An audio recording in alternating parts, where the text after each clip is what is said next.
Thanks for listening. This is Brian Hurley from Business Performance Improvement.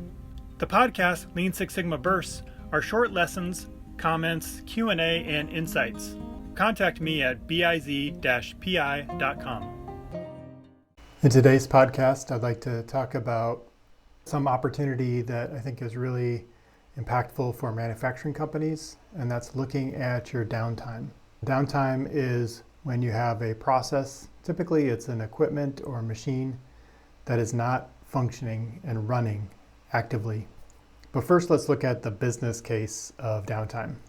When you don't have anything running, then you're wasting your labor. Let's say over the course of a day, 8-hour shift, 1 hour of that time, the equipment was not running. Some people will look at that and conclude that the labor hours, let's say someone is paid $30 an hour plus benefits. So let's just round it up and say $50 an hour. That $50 is looked at as lost opportunity. And if that happens for an hour per day and you have 200 working days, that would equate to about $10,000 a year. That's not an earth-shattering problem, but there is some opportunity there to try and reduce the reasons why there's downtime. And now maybe your problem is bigger than that. Maybe you have multiple shifts and it happens more than an hour. Maybe it happens less, but that's how some of the costs are being estimated. However, if you look at it from a different perspective, look at the value that 1 hour could produce on that machine or equipment or process. Could you produce $300 worth of product? And that's in terms of your output of the labor plus the material costs. We call that manufacturing output. But is that $300 actually worth $300, or actually is it worth $600 or $500 when it's sold to a customer? So we can look at the value that is produced in an hour, not just the labor that is lost during that time. So you can use either manufacturing output or sales dollars.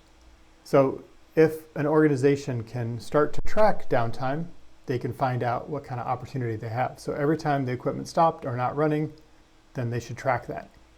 And some have systems where they can track that automatically. That's ideal. So you're not relying on somebody to record start and stop times of the equipment being down. When you do an improvement project, you could look at the history of that downtime and look for trends and patterns and break down the reasons for that. And then if you were able to reduce that, you could say that we reduced our downtime and we think that will have a positive impact on our output or our sales.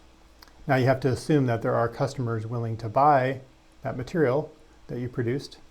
If not, then it would just go into inventory, so that doesn't count. So we're talking about the scenarios that we actually have orders we need to place, customers waiting for product, and now we're trying to deliver to them, and there is demand. Let me pause for a moment to tell you about our sponsor, Creative Safety Supply. Creative Safety Supply is a great resource for free guides, infographics, and continuous improvement tools.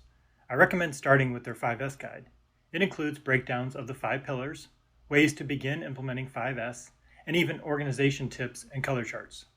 From red tags to floor markings, it's all there.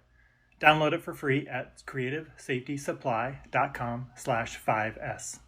We can estimate that if we didn't have that downtime, or if we reduced that downtime, let's say to only 30 minutes a day, so we cut the downtime in half, then we would save either $5,000 in lost labor, but if it's $300 of manufacturing output, that would be $60,000 of output per year that we were losing from that downtime. And if we cut that in half, now we were able to produce $30,000 more material in the same amount of shift time and same amount of labor that we paid before.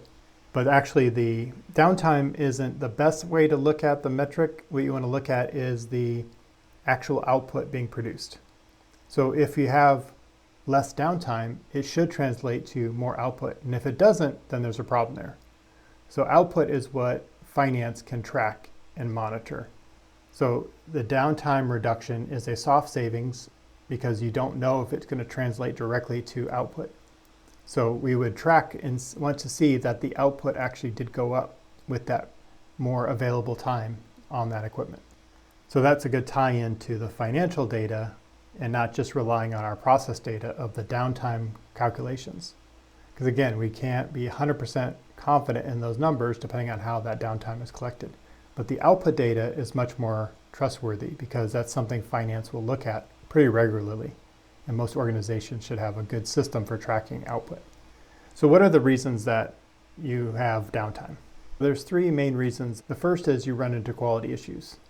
And so you are running your product through, you find a problem, you stop the equipment and you troubleshoot and figure out what's going on.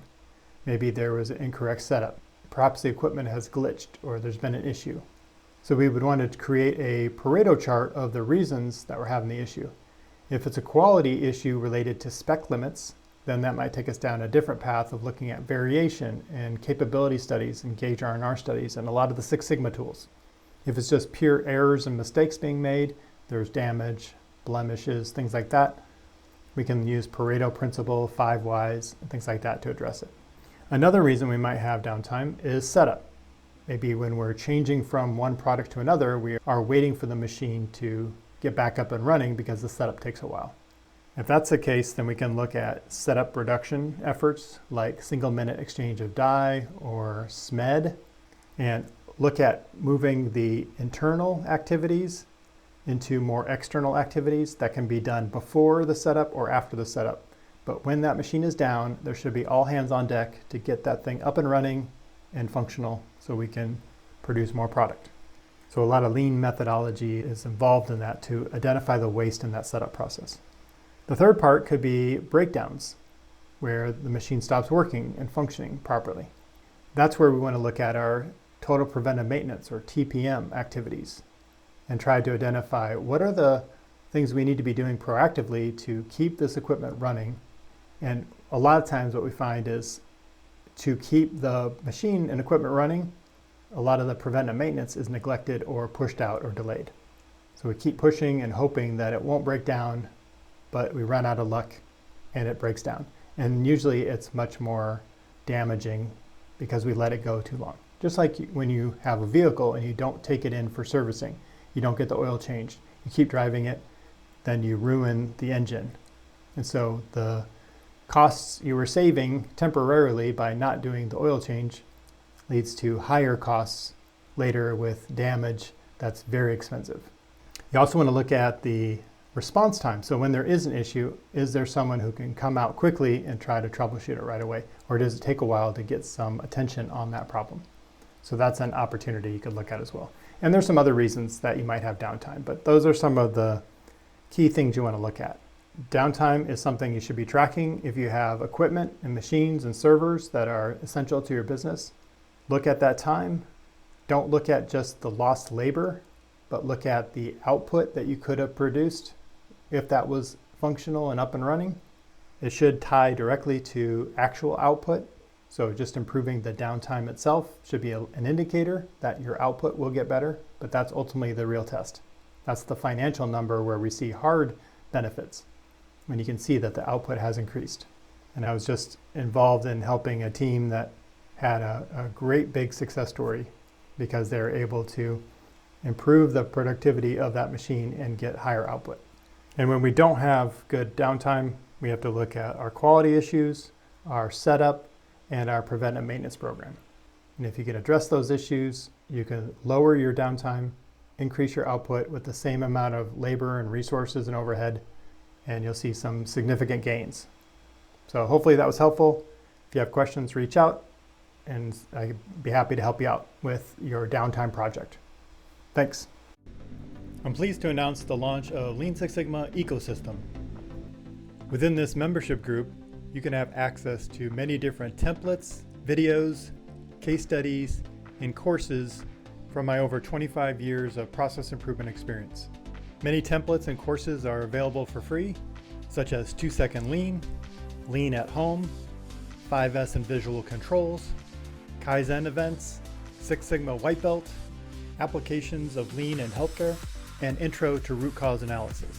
You can also have access to templates such as fishbone diagrams, facilitator skills assessment, cross-training matrix, control charts, Lean Six Sigma skills assessment, tips for greening your Lean event, Kanban size calculator, project prioritization matrix, and many more. Under our membership levels, you can have access to courses such as Advanced Root Cause Analysis, SPC, measurement systems analysis, capability analysis, and non-parametric statistics. We'll be adding more each month, so check back often or let us know if there's a course you'd like to see. Go to leansixsigmaecosystem.com to learn more.